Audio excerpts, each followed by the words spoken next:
Oke. Terkait dengan emergency prosedur ya, kita akan bahas hari ini. Emergency prosedur dalam penanganan dangerous goods itu ada beberapa tahapan. Yang pertama, bila terjadi suatu insiden, ya, jangan panik. Do not panic, ya. Itu aturan main pertama, ya. Kemudian kedua, kita selalu inform, kita punya supervisi.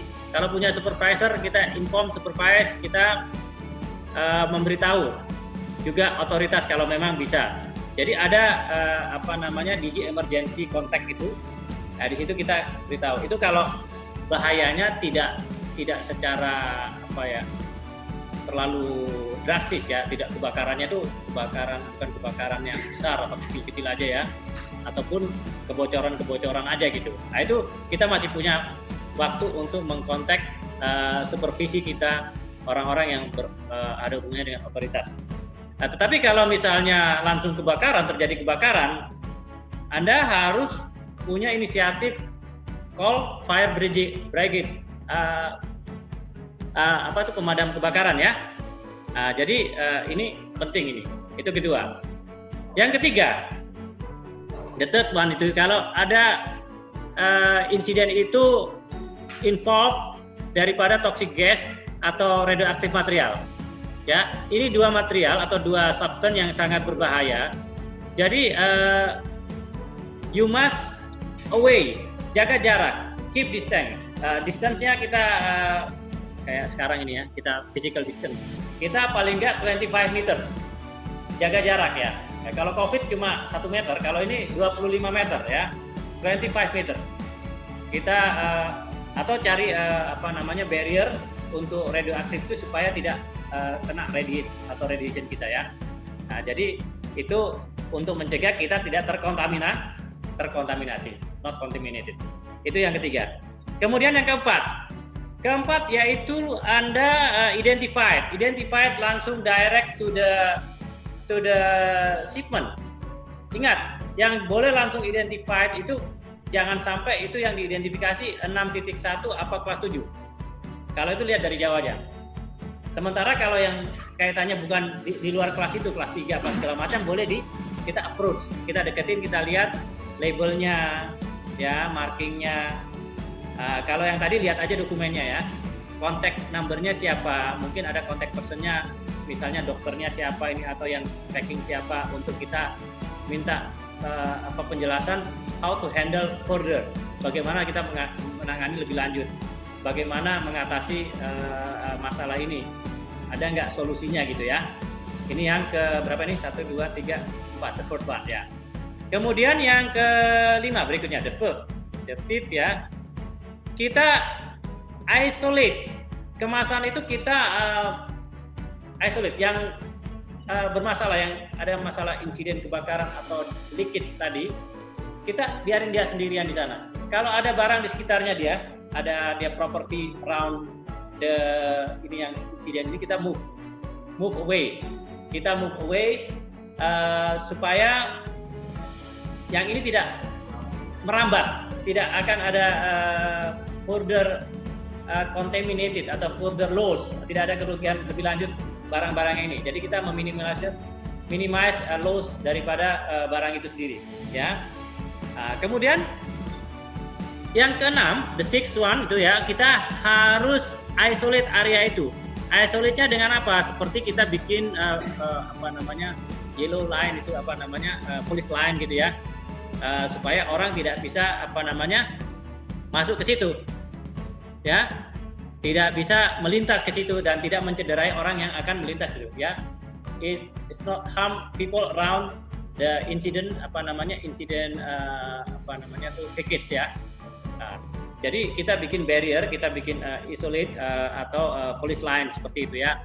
Kemudian ketujuh ya, the seven itu kita avoid contact with the package ya. Try to avoid contact with the package. Jangan sampai kita coba-coba iseng, ini rasanya apa ini, panas dingin segala macam ya, cold warm, jangan ya. better we do not touch ya, jangan touch itu dia punya packet ya, karena kalau kita udah touch itu kita kena contaminated ya.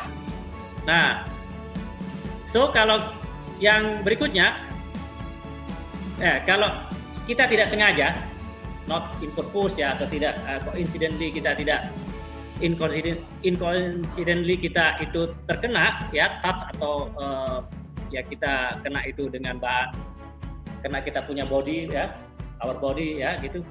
Nah maka kita bilas seluruh badan dengan air yang cukup ya, wash with plenty with the whole body with the plenty of water. Kita mandi besar, mandi wajib kalau perlu ya. Ini masalahnya kena hadas besar ini. Ya, jadi anggap aja kena hadas besar. Jadi kita mandi wajib ini. Kalau cuma mandi pelan-pelan itu ya bukan barang berbahaya urusannya ya. Nah, kemudian pakaian yang terkontaminasi dilepas. Jangan dibuang sembarangan. We remove our contaminated clothes. Don't put anywhere ya. Please dispose properly.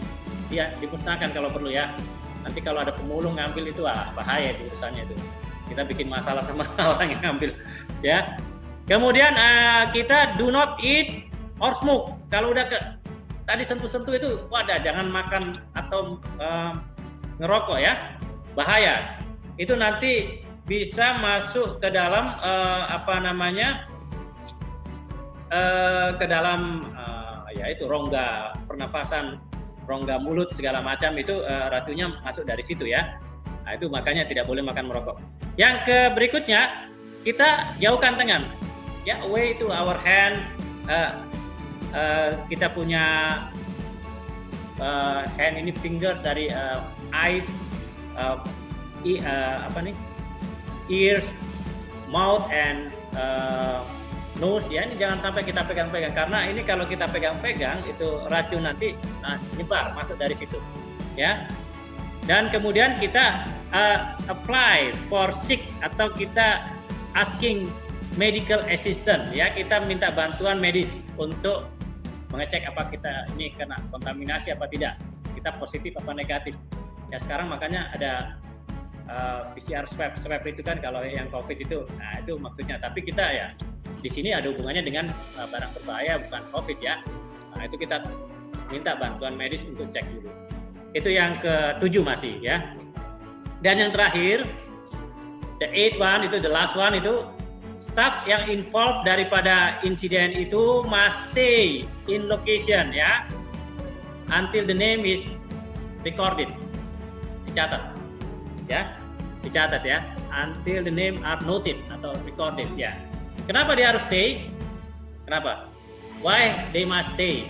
Because kalau dia tidak stay di situ, dia langsung pulang, go home ya, problem with his atau her family ya. Dia cuma bawa penyakit pulang, mestinya kan dia tadi diperiksa dulu, cek dulu by the medical assistant. Kalau dia positif, dia must stay, dia harus rawat inap ya, harus di hospitalize, dia harus ini ya, harus standby dulu, dia di karantina ya, baru dia boleh pulang 14 hari. Kalau COVID baru boleh pulang gitu ya. Tapi ini kan bukan COVID, tapi dia harus di karantina baru kalau dia positif. Tapi kalau dia negatif, oke, just go home ya. So itu tadi terkait daripada bagaimana emergency prosedur. Ini bagian dari bagaimana kita menyikapi prosedur dangerous good di area kita bekerja ya. Our how we behave ya, kita act when there is dangerous good incident in our working environment. Ini yang penting ya. Jadi ini yang perlu Anda catat ya, karena ini sangat penting di tiap-tiap lingkungan kita bekerja. Pasti ada hal-hal yang tidak diinginkan dan kita harus punya prosedur yang baku. Paling nggak ini ada prosedur dasar, basic prosedur. Nah nanti mau ditambahin aksesorisnya segala macam untuk ininya, silakan, go ahead. Ya, yang jelas itu emergency prosedur basicnya. Oke, sampai di situ apakah ada pertanyaan?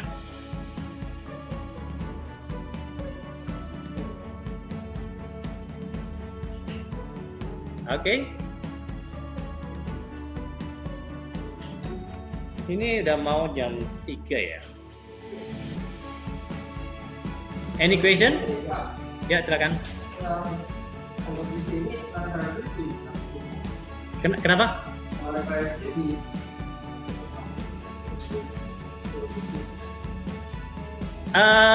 Ada pertanyaan. Ya, di chapter berapa emergency prosedur ini ya? Jadi ini emergency prosedur tidak akan Anda temukan di dalam buku itu. Ada emergency prosedur atau emergency report apa ada ya? Saya lihat. Yang jelas saya ambil itu emergency prosedur dari best practice airline, salah satu airline Cathay Pacific. Tapi hampir semuanya apply seperti itu. Ya, jadi itu best practice daripada airline best practice, tapi digunakan untuk hampir seluruh airline, seluruh ground handling itu menyatakan itu adalah yang paling basic.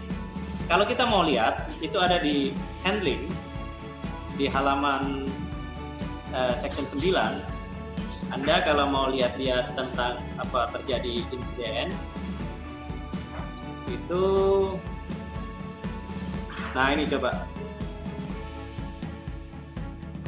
943 di halaman 771, tapi dia terpecah-pecah ya, ada 943, 944 ya. Oke. Jadi ini udah disusun agak urut, tapi di sini tidak ada ya. Ya tidak ada, cuma tiba-tiba di sini parsial 943. Kalau terjadi kontaminasi kargo apa harus gimana gitu kan? Must isolate the baggage cargo ya kan? Ada kan di situ? Ini terpecah-pecah di sini. Kalau ini udah jadi satu paket ceritanya. Yang jelas itu adalah yang sangat very basic. Ada 8 tahapan, cukup banyak ya. Tapi nanti kalau Anda lihat penanganan di radioaktif pada saat radioaktif bocor seperti itu. Telepon batanya, wah ini ada bocor ini segala macam, batanya nanti datang, nggak bisa kita langsung ngamankan sendiri itu, biarin aja di situ, biarin aja kargonya di situ yang misalnya radioaktif ketabrak sama forklift, biarin aja di situ, jangan ada sok pahlawan bawa kemana, nanti Anda yang kena masalah, gitu ya. Jadi seperti itu, ya.